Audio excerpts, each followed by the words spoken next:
have something strong. So that bitch on her face loosens up for everybody's sake.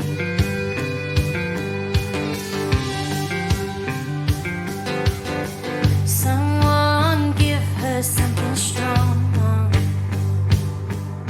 so she gets off my back and falls onto her.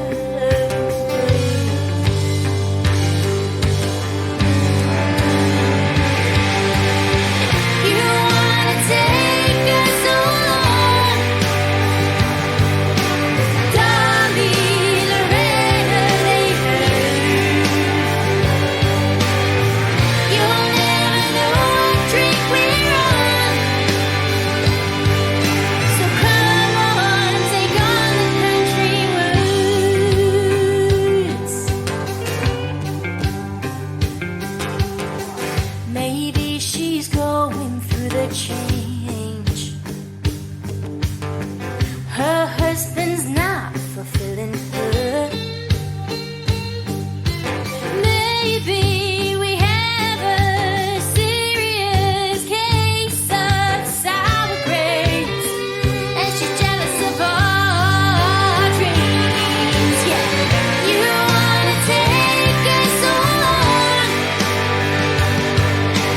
Dolly, Loretta, they hurt. You'll never know what drink we're on,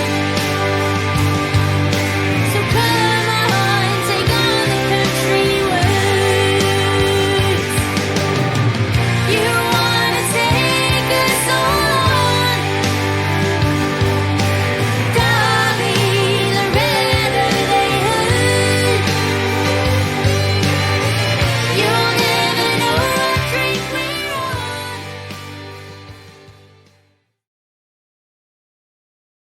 Country words. So come on, take on the country words.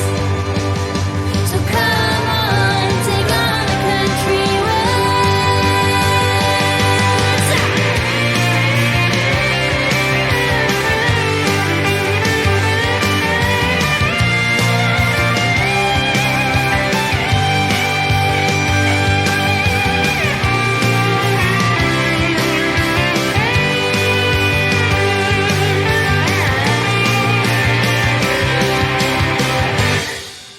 Okay, right. So, welcome everybody to the latest episode of Before the Crowd. Another virtual episode coming to you. Obviously, given the current situation, this is done over Zoom at the moment. So, I'm really lucky to have one of the newest and most upcoming country artists in the UK joining me today. Shannon Hynes, welcome to the show. Hello, thank you for having me, guys. That's all right. It's a pleasure to talk to you. So, kind of straight off the bat, I guess the biggest news that's happening with you right now is your new single that's been released today. Yay, it's out today. It's been out for like however many hours now. So I'm excited. It's doing well, actually. It's the best performing single I've had out of this whole like EP kind of circuit. So, and it's only 3:00, so I'm actually quite excited to see That's what good. it's What like. time did you release it today? What was your release time? Midnight last night. So as soon as the clock struck midnight, it's like Cinderella. It all came. And then the music comes out. Oh, that's Yeah. pretty cool. The Nice. truth So comes out, especially with this one. yeah. Well, I guess it's interesting though, isn't it? Because everyone's still at home right now, so everyone can stay indoors and listen to your music and get invested in the product. Well, do you know what? Honestly, I wasn't sure if now would have been a good time to release music, but then it was kind of going around. So a lot of artists were talking about it, and then lots of people were saying this is the best time because people are sitting at home doing nothing. They can't go out. They can't go to gigs like I go to hundreds of gigs, and I love it, and I'm missing it like crazy. So people want new music. So I was like, why not? Just do it. We finished off the EP like remotely, so it's all good. Nice, that's cool. So is this the first single that you've sort of released in this virtual world from the EP then?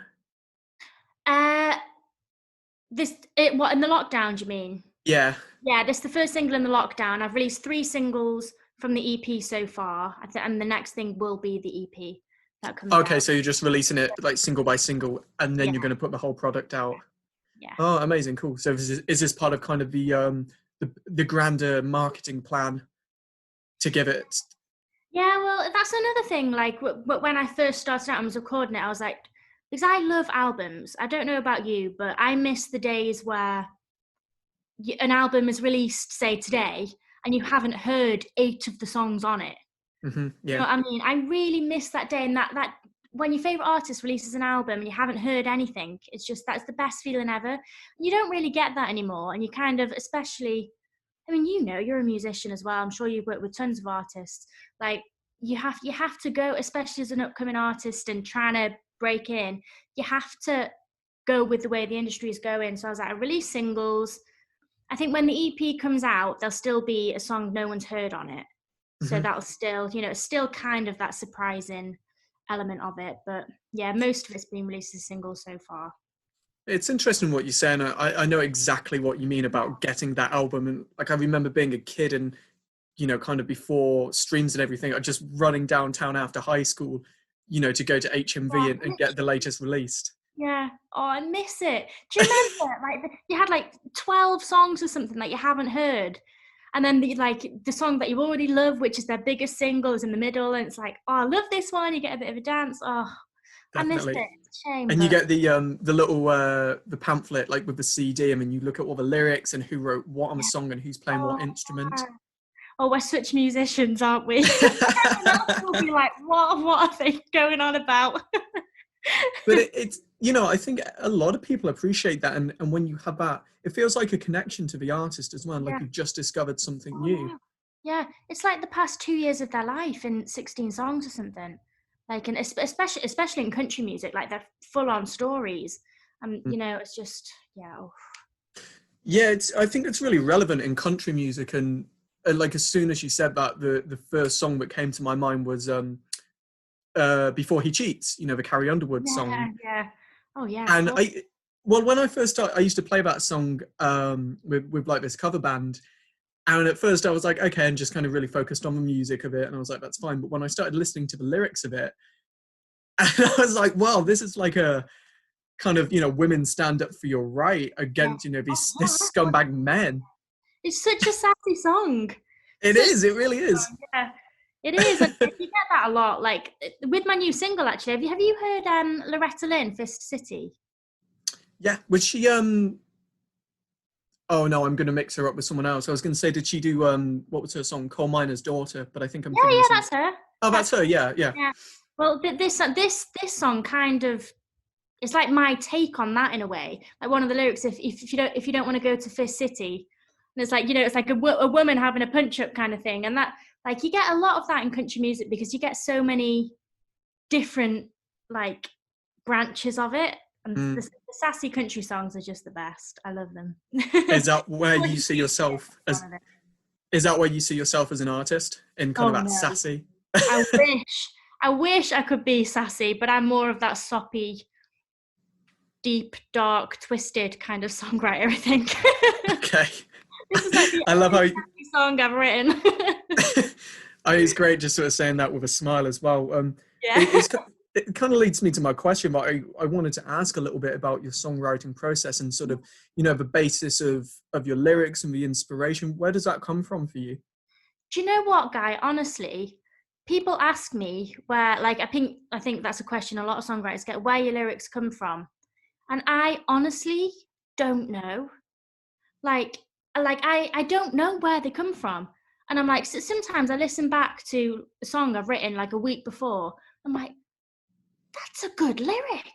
How did you come up with that? And I struggle with lyrics. I really, really struggle with them. But also, it's the thing I'm most proud of in my music, which is so strange. And like, I'm terrified of co-writing because I'm worried I can't come up with lyrics in a co-write.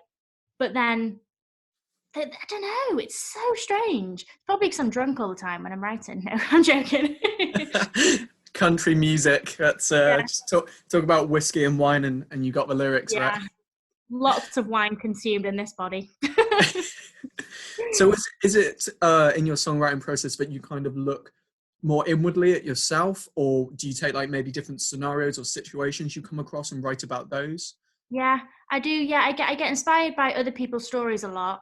And then like I've written songs about robbing a bank before. Do you know what I mean? Wow, And I've never robbed a bank, believe it or not. But it's good to know. and yeah, but like I don't know, I just get inspired by stories. Like you can Mm. hear this like lots of things I haven't been through, but I can still write. I do write a lot about myself and my emotions and feelings and that kind of thing. But I do get inspired by other people as well, for sure, and their stories.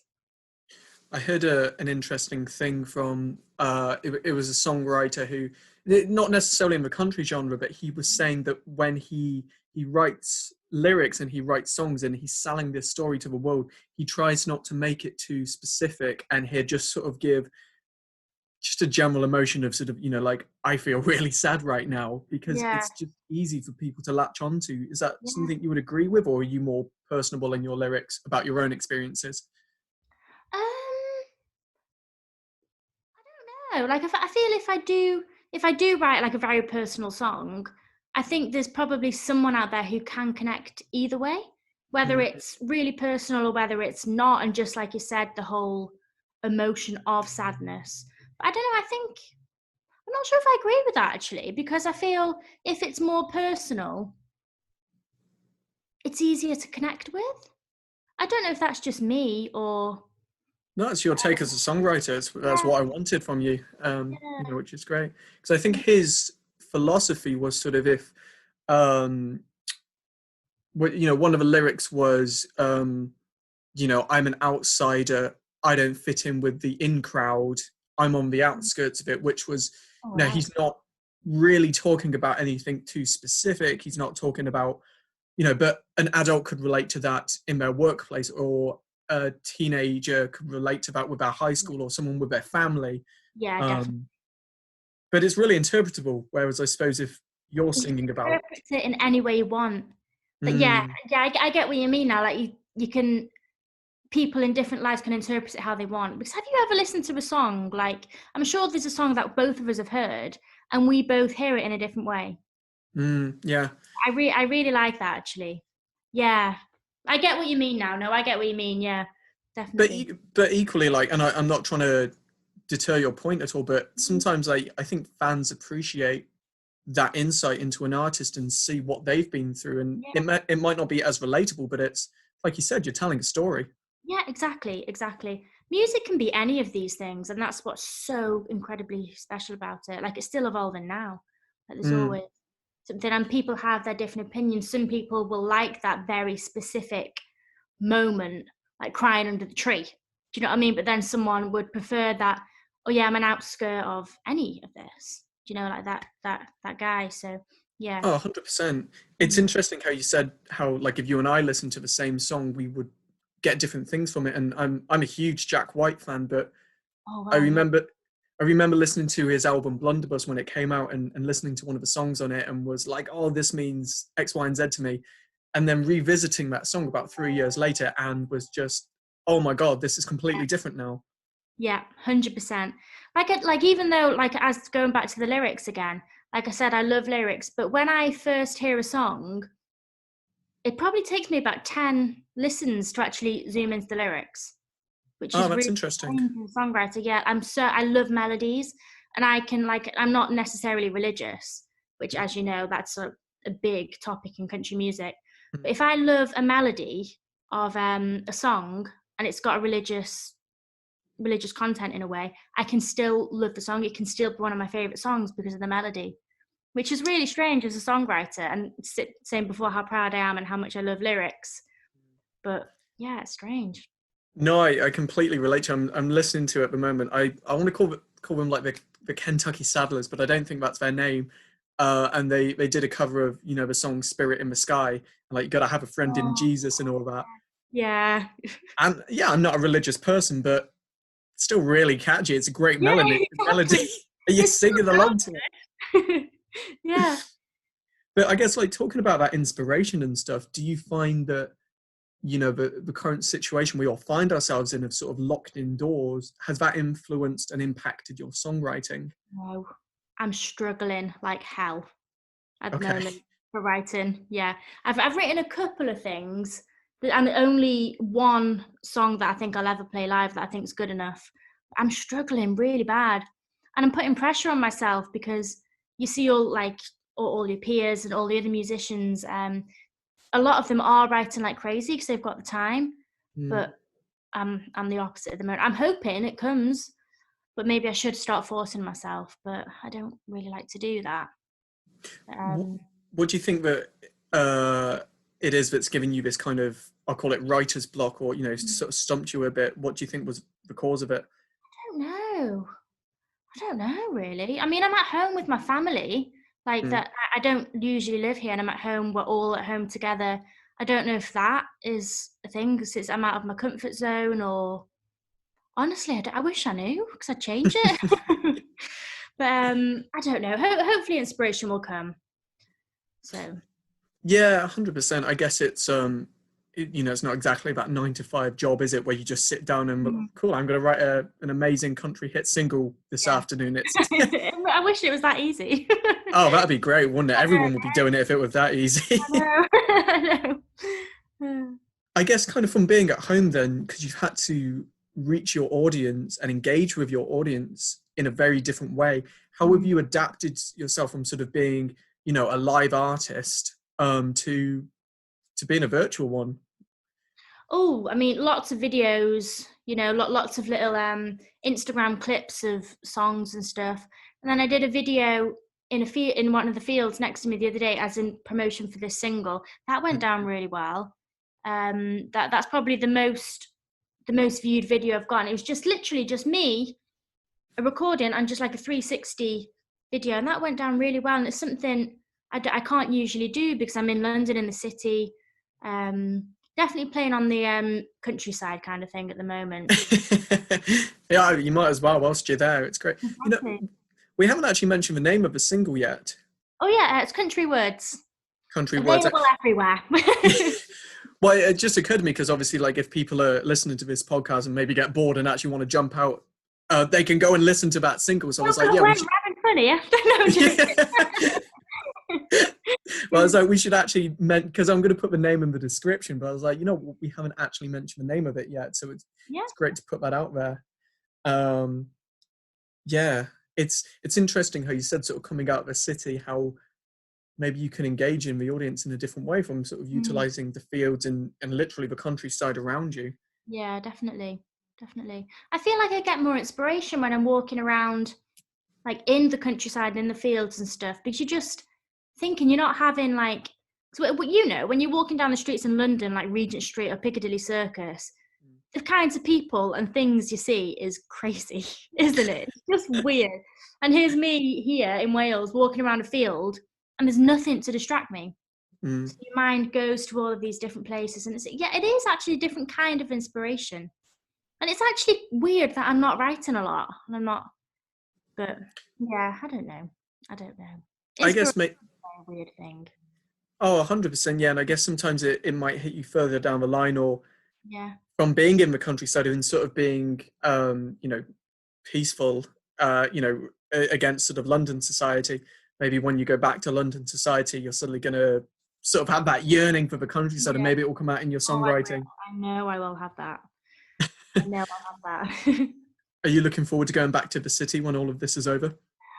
Yeah, I can't wait. I'm sure you're the same. Like I love being here and being home with my family, but I'm missing normal life.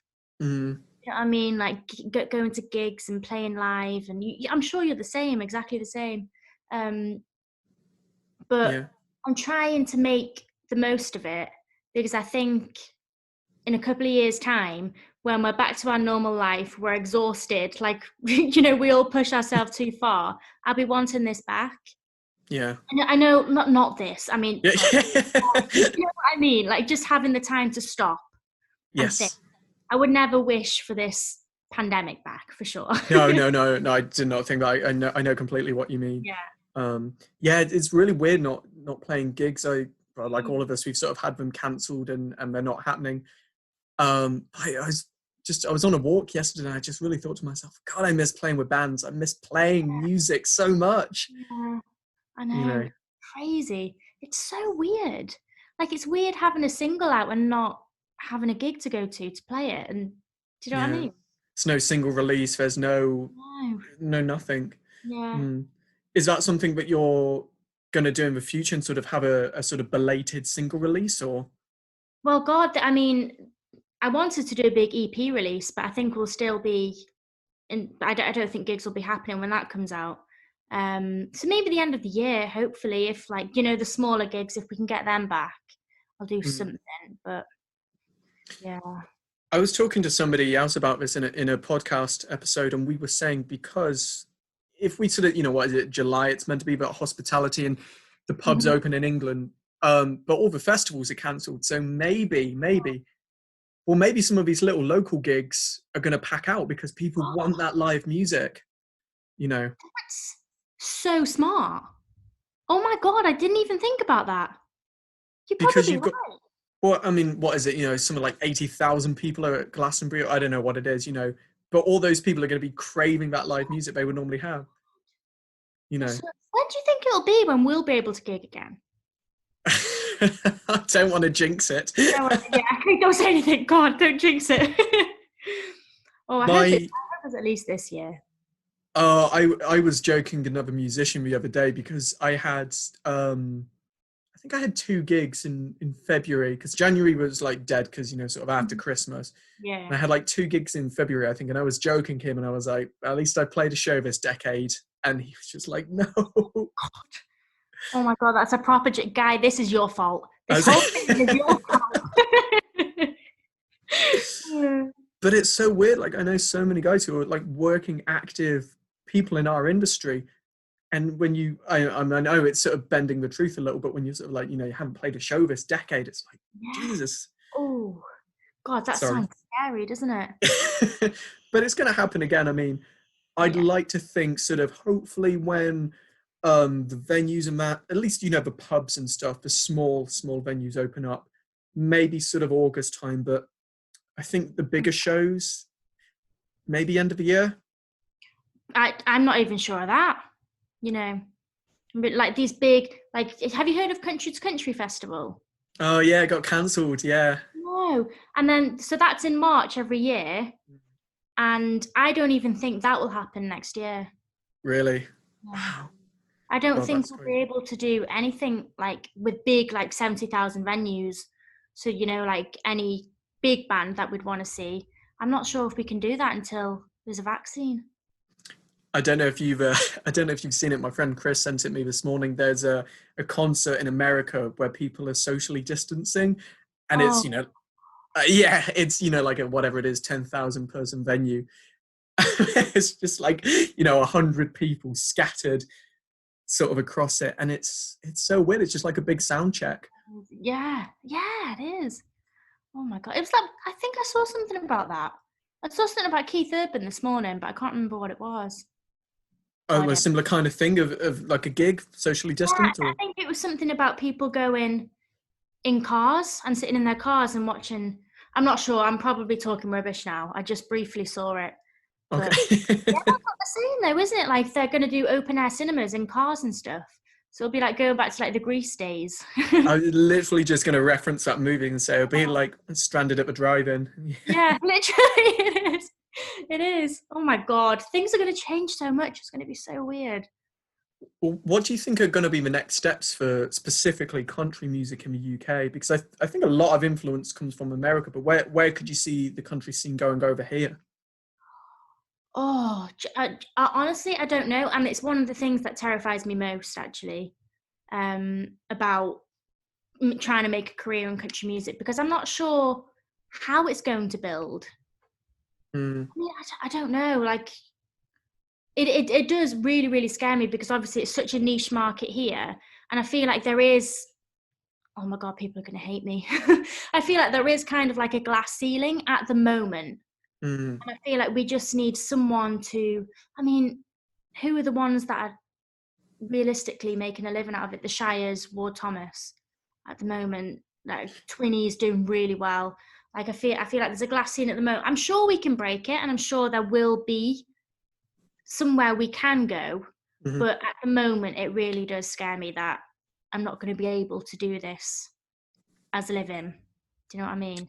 But Yeah, it is scary. I do kind of know what you mean about the glass ceiling, and I had the weirdest experience with, because like obviously like you and I sort of play together, and and the country music over here is, like you said, it's kind of got that glass ceiling a little bit. And I remember playing some country tunes I was in the southern US, and I've never seen a crowd change. They just started line dancing, really, and everyone knew how to do it. It was, they just fell into line dancing to like, that was we were like just in Louisiana, just outside of, massive there, isn't it?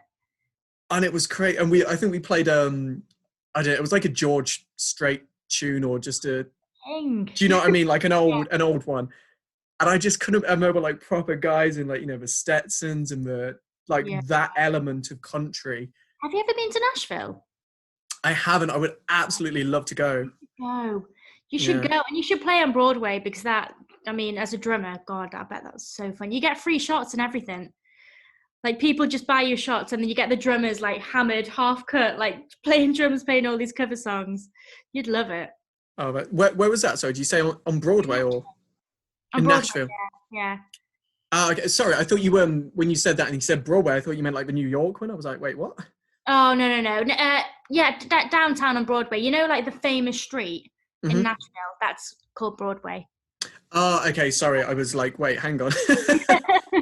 Oh, I'd love to do that. What, actually, saying that, like, how long ago was it we played together? Maybe 6 years ago? No, it's got to be. I think it was about 4. What are we? 2020. So about 2016, I think. About 4 years. Yeah, but country music has changed so much since even then. It actually gives me hope. Like, I didn't know anyone then in country music. I know, like, there was no Shires, Ward Thomas, anything back then, I don't think. So that actually gives me hope. That reminded me when we played. Yeah. Oh, God, yeah. Do you think those guys are definitely, like, the Shires, are they pioneering the way forward for country music? I think so, yeah. I think so. I think there's a lot more people that could also be pioneering as well, and that deserve to pioneer. I'm not saying that the Shires don't, because I really, really love them. And they're doing so much for the UK country scene. But I think we could definitely do with some more. And this, like, some of my friends are so talented, and they deserve to be up there with the Shires. But yeah, what's your isn't it? Well, I'm going to ask you a question, and it's I don't know, maybe a bit controversial, but what's kind of your opinion when you have these stars like Shania Twain or Taylor Swift, who kind of start as these country singers, but then kind of get moved over from the big labels into becoming pop artists? What's your opinion on that? I mean, I love both of them, Taylor Swift and Shania Twain. Like, it's, I'm kind of thinking, I'm not sure. I don't know whether to say it or not. Like, I'm kind of like, I still love Taylor Swift's music, but I'm not sure if she has, like, obviously there's the whole artistic thing. Like, do you know who Kacey Musgraves is? Did she do? No. You might know some of her songs. You might not know her by name, but you'll know some of her songs. And I'll send you her latest album. It's not like she used to be one of the most traditional modern country artists. She had like pedal steel, all that old school kind of feel. And her latest album has definitely gone into that pop genre. Like, but it's so artistic. So I get that from an artist perspective of wanting to be more artistic, try different things. If you've had 5 albums out, of course you want to try something different. That's what musicians do, Like, you want to stick your fingers in loads of different genres, country, pop, rock, whatever. Yeah. But I do think some of them are moving into pop because there's more, I don't want to say more money, but there is. Obviously, I think that probably is something you get. There's more opportunities, all that kind of thing. Like, even my producer, he pushes me to be a bit more commercial sometimes. And like, I love the old school feeling, but I am kind of, it's like my most traditional song is the one that's doing worst. Okay. I mean, even at this, I know it doesn't mean much at this stage, but like the one that I love the most is the one that's doing the worst for everyone else. So That's it's interesting. hard. Like everything is But very. I guess that sort of comes down to, and this is obviously sort of going back to what you said about making a living, whether as an artist you want to play and release this stuff just for yourself because you love that music, or because you want to do it because it's going to make you money. Yeah. I mean, I want to do both. Yeah. You know what I mean? I want to do both. But then you mentioned Taylor Swift. She doesn't need the money. So why has she gone pop? I don't Well, know. that's the thing, isn't it? It's interesting, and she's, I don't know what she's like, artist of the decade. She's got to be a Yeah. multi-millionaire. Like she, as soon as she did put that one foot into pop, that's when she became artist of the decade. Yeah. You know what I mean? Like I prefer her country stuff. Like her last proper country album, or classed as country album, but still had pop influences, was my favorite. Like Speak Now is my favorite album she's ever done, but she wasn't the Taylor Swift we know then. Yeah. Like Different artist. yeah, Different artist. it's one of those things where there's no right or wrong, is there? Like everyone has different opinions. We don't know because everyone has their like. I don't know. It's crazy. Yeah, definitely. And like talking about Shania as well. I mean, Mm. because she had this huge comeback, and she sort of, I think the controversy around her and her personal life overshadowed her. Like Unfortunately, um, yeah. I was jamming along to "Honey, I'm Home" the other day. Oh, Like so, I love that. I love that song. and that's a sassy country song. Yeah, it is. Oh my god, yeah, it is. She is so good. I love her, but it is a shame about because her personal life was so connected to her musical life anyway, and it is kind of a shame that that overshadowed it for sure. Yeah, one of the best acts I've seen was it's about a year ago, and it was a Shania Twain um, cover act, but it was called the Shania Choir, and it was about a dozen drag queens Oh my stood god, singing Shania Twain songs. that's amazing. Where did you see that? This was I was helping put together a music festival in Australia, and they were one of the acts, and it was just bizarre, amazing, and they each played Shania in like a different stage of her life. So it was like country Shania, then leopard print Shania, and then And were they yeah, actually really good as well? it was Yeah. really good. Oh wow, that's so good. I want to look on YouTube and see if there's any videos. Gotta try to find them out. Yeah. Yeah. Um, but coming back to you as an artist as well. So obviously, we're talking about the single and the audio that's coming out. Are there any music videos that you're working on to accompany any of the tracks on the EP? Well, not at the moment, unfortunately. I'll have a lyric video coming out. Um, I mean, it all depends, really. I doubt I'll get a music video for this one. That Mm. might be something that comes after. Like, obviously, it's very expensive to do that, and obviously, we're in lockdown, can't do all that. But it could be something I could. I've got a few live videos out, but I haven't actually done a music video yet. Like like a proper what are they called? Yeah. Yeah, like with the actors and the different cameras Yeah, and everything yeah. else. Yeah. I haven't done one of those yet, but I'd love to. I'd love to eventually, but I'm not sure if it'd be anytime soon. I suppose it's a lot of money, a lot of organisation as well, isn't it? And I'd want to do it properly as well. I wouldn't want to do like a half-hearted thing. But yeah, and also I think people quite like live videos. Mm. It's a taster of what you're going to be like Yeah, when they go and watch you play at a gig. exactly. Exactly. But eventually, I'd love to do that, but we'll see. Maybe after the EP is out, see which one's the most popular, and I'll do a music video for that.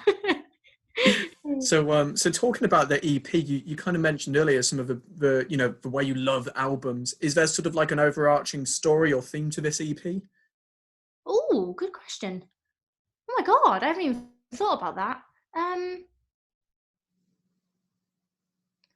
No, yeah, actually, there probably is. I mean, I have emotional barriers. Well, we're getting deep now. I have emotional barriers, and like 3 out of the 4 songs on the EP are about that. Mm-hmm. Actually, yeah, like they all are. There's one about me running away from a relationship. There's one yeah, that they're all, yeah, it's probably emotional barriers. Oh my gosh.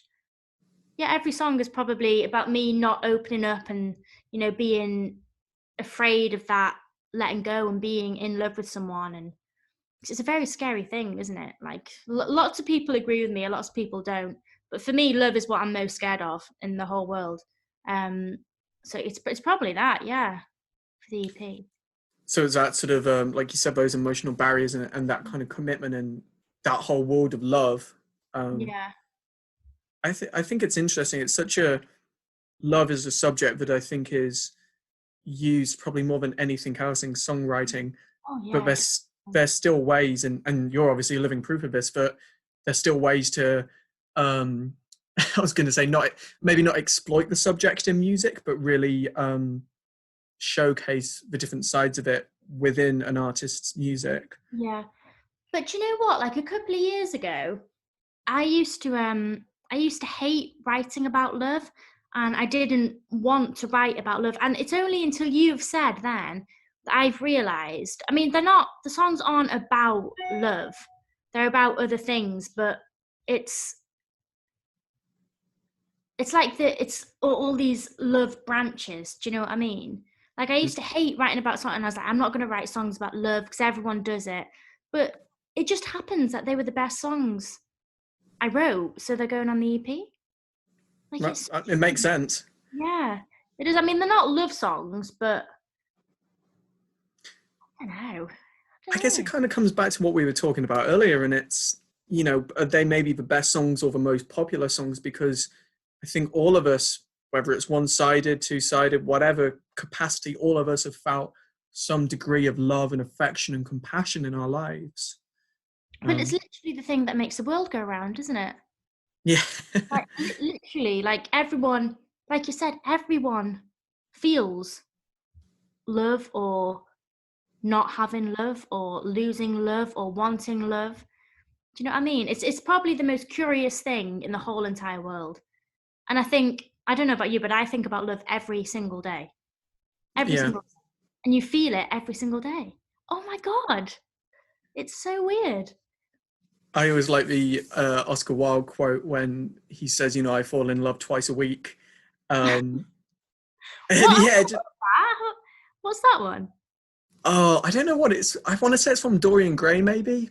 Oh, Um, I can't. I'm not sure off the top of my head, or it might have just been something that Oscar yeah. Wilde said, like when he kind of went through the airport and they said, "What have you got to declare?" And he went, "Oh, only my genius." I'm not. Maybe it's one from his own mouth.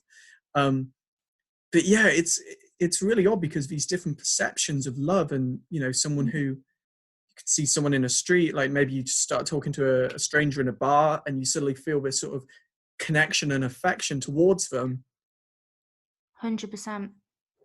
but it's almost, I don't want to say delusional, but it's something we fabricate in our own minds, and I think is relatable to everybody.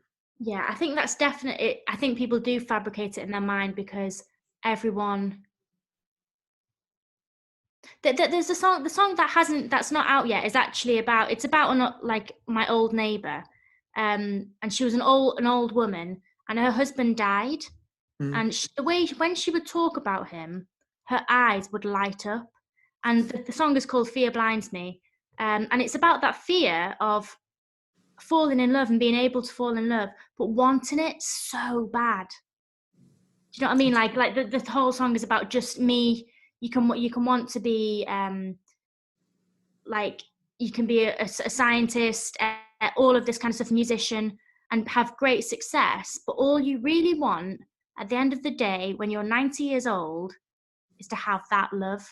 Mm-hmm. Do you know what I mean? And that's what the song is about. It's so weird the conversation's gone that way, but you can strive for so many things in life, but all you really want is that moment, like you said, in that bar, meeting someone and just wanting love and Mm. wanting to fall in love. Do you know what I mean?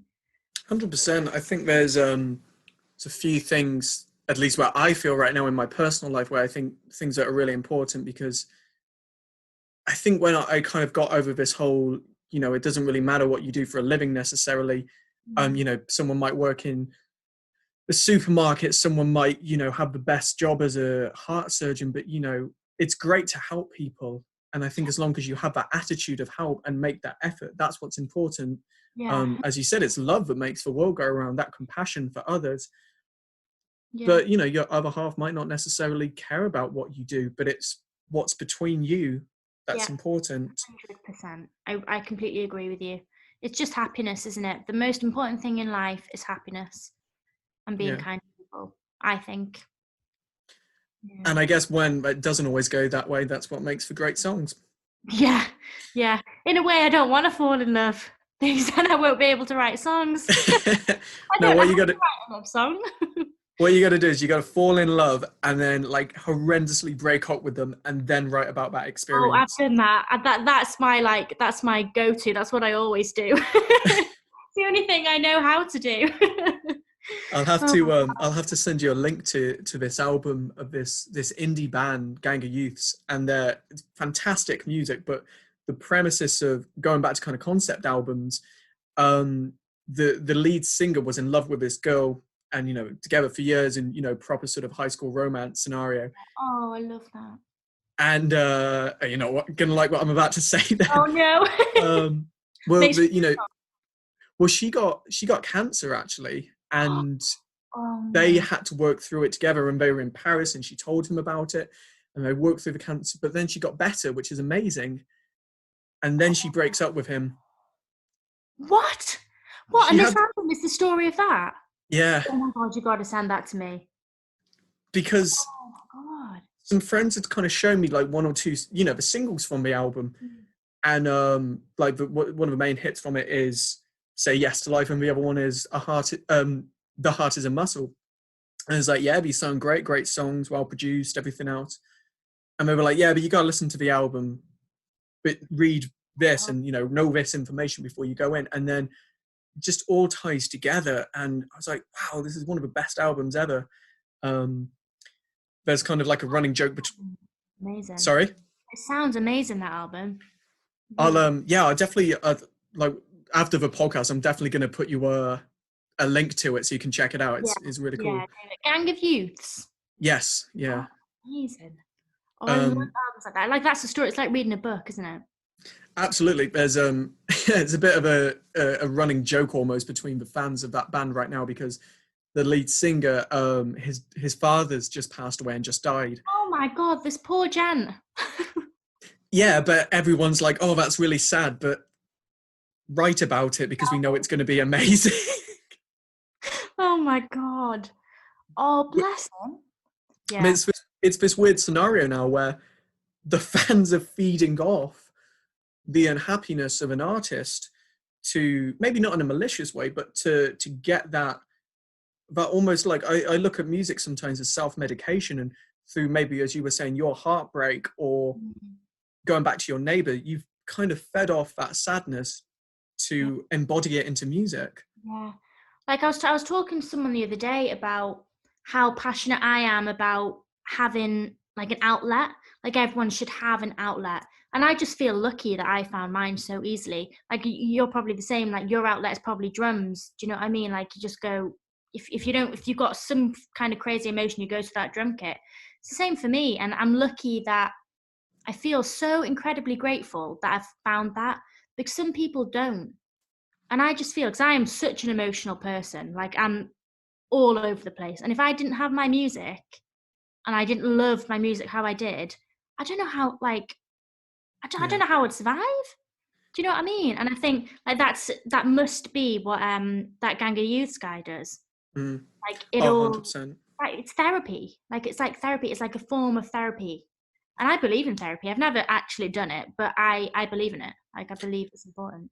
It's really interesting you said that, because that kind of concept of having this go-to, whether it's drums or music or even sports for people. Yeah, 100%. Yeah. Well, I completely agree with you and understand it. But what fascinates me and completely bewilders me are the people who get through life without that. I'm like, how do you do it? Yeah. I'm jealous of them, actually. Like, really? Well, yeah, even though I love music, but I don't know. It would be amazing to like, because maybe they don't need it. Like I need music Yeah. because I am so emotional, and like it does go into my music. But these people might not need it. Do you know what I mean? But then they don't feel, and I wouldn't like to not feel. Oh my God, I don't know. Oh man, it baffles me. Do you know what I mean? Like it baffles me how people don't have it. And I feel, oh yeah. Yeah, it's really strange. I can't imagine not having that, whether as an artist, as a player, as a listener, Mm. not having that, just nothing compares to it Yeah. in the world, I think, for me at least. Yeah, there's It's the nothing. most amazing feeling. And that's what I mean. Like I just feel so lucky. I found a love and a passion that does burn so bright for me. Do you know what I mean? Mm, Like, definitely. yeah. Kind of as we started to wind down now, and I know we've almost touched on it a little bit, but what would you kind of say your kind of main influences were and are currently as an artist? As in other artists or just, Um, yeah, I mean, other artists or maybe inspirational people, or yeah. yeah. So someone asked me this the other day. They asked me to write an article of my 3 top women or top women that have inspired me. And I couldn't think, honestly, I could not think, because all I can think of is there's an artist, I love Ashley Monroe. I don't know if you Yeah. know her. Yeah. Oh Oh, yeah. you will know. You'll know that because of me. I just remembered. Yeah. I love her, and I think my music is the way my music is because of her. Like the way, like when I found her music, you're laughing because you know how much I love her. I feel like I found my place in music and country music and all that kind of stuff. But other than that, I don't know. My mum, I mean, I love my mum and I'm very similar to her. My friends, Okay. like, honestly, like someone asked me to write it only last week and I struggled.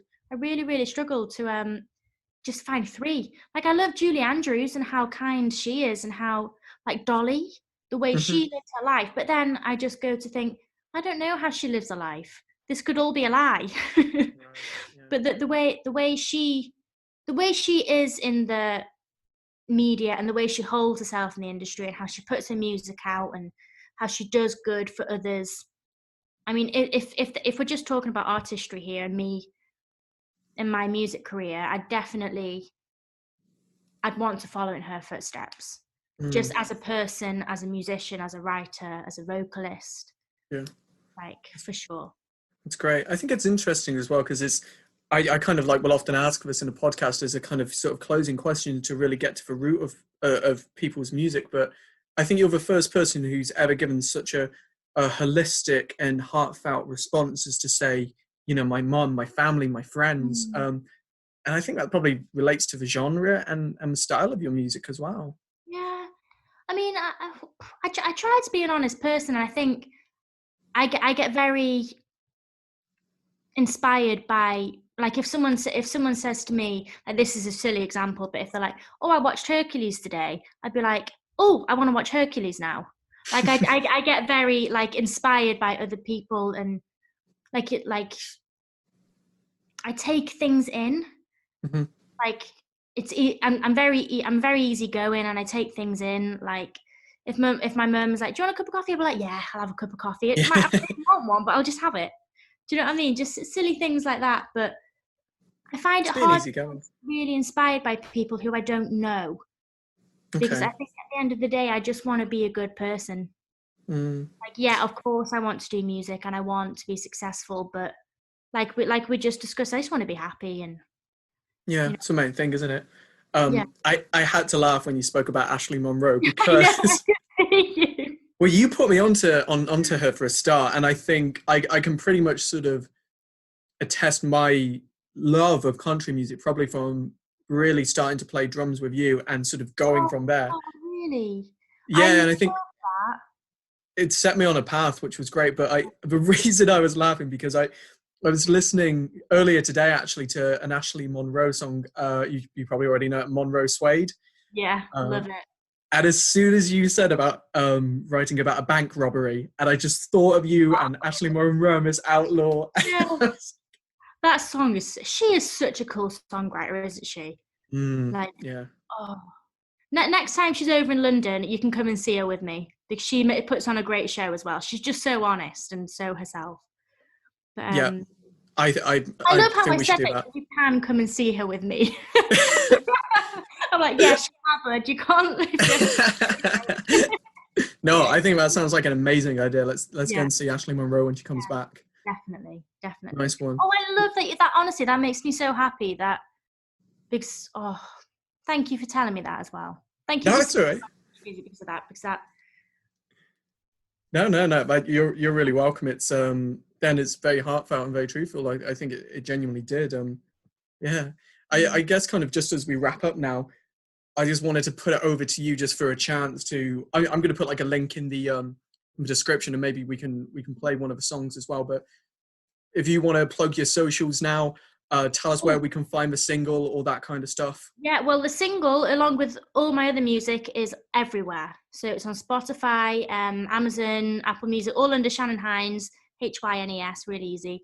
I'm on Facebook, which is Shannon Hynes Music. And then Twitter, Instagram is S_Hynes Music. That underscore is the bane of my life. I hate it. But I can't find anything else. So yeah, S_Hynes Music. And That's amazing. go and join the fun. Is there a Shannon Hynes somewhere who is like, just someone who's got like 10 followers and doesn't have to use the underscore? Don't get me going. Okay. I love it. You probably like stalked her and found her. Yeah, I took the underscore out, but then it's like Shines Music and it doesn't work. So I had to have the underscore in it. So eventually I'll try and buy it off whoever's got it, but it's a good idea. Nice. On that note, Shannon, thanks for being a really open and honest interview and part of this episode. I really appreciate it. So thank you so much. Guy, honestly, thank you so much for having me. And I had so much fun. That's I haven't listened to you in years, so it was really great. And thank you for having me. And I can't wait to listen back to it.